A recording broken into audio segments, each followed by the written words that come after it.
Hamza stood at the edge of the railway platform, looking far down the train tracks under a gray sky. This was the same place where he used to wave goodbye to his father every Monday morning when he left for work in another city. Those memories now felt like they belonged to another life. He was 27, a quiet boy from Lahore who always believed that being honest and kind was enough to win hearts. He worked at a small design office doing boring work for clients and dreaming of something bigger. His own company, his own name. But dreams are not easy. Especially when you live in a world where love and passion often get left behind because of responsibilities.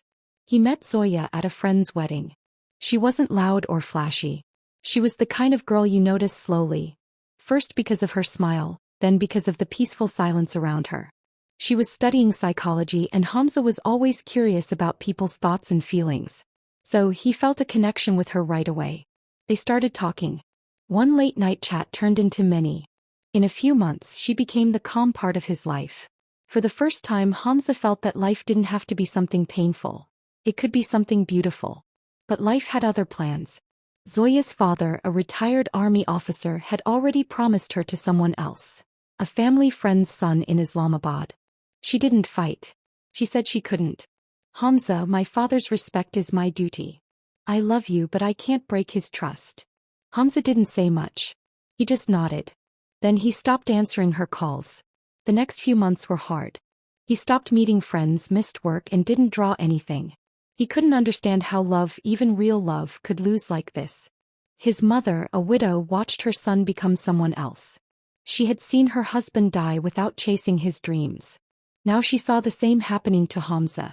One day she came into his room, gave him tea and said, "Your father wasted his time. Please don't do the same." Something changed in him. Maybe it was guilt.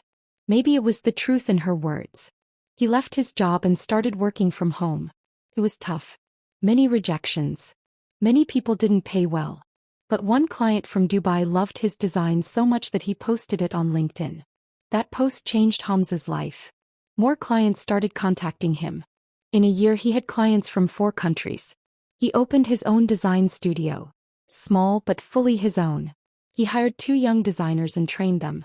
The glass door read, "Studio see her." Zoya messaged him one day. Her marriage had failed. Her husband had treated her badly. She had returned to Lahore and was now teaching at a university. They met again.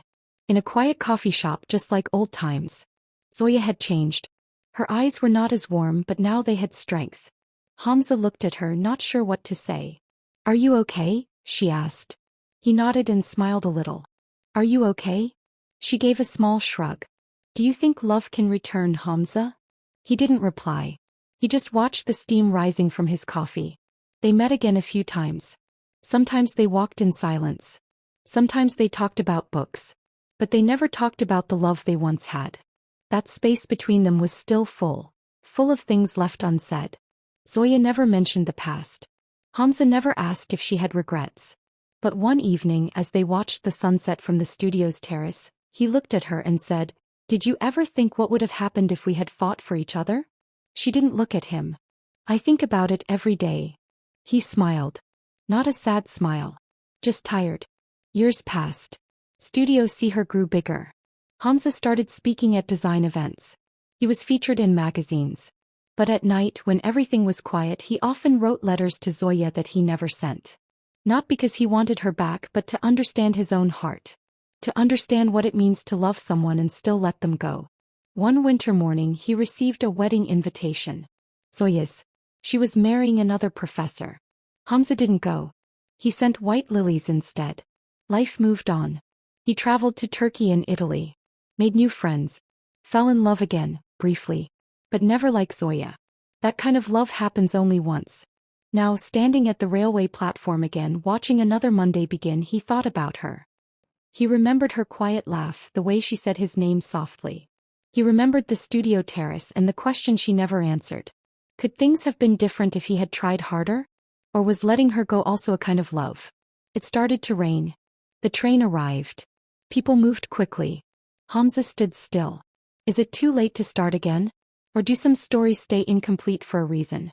What do you think Hamza should have done?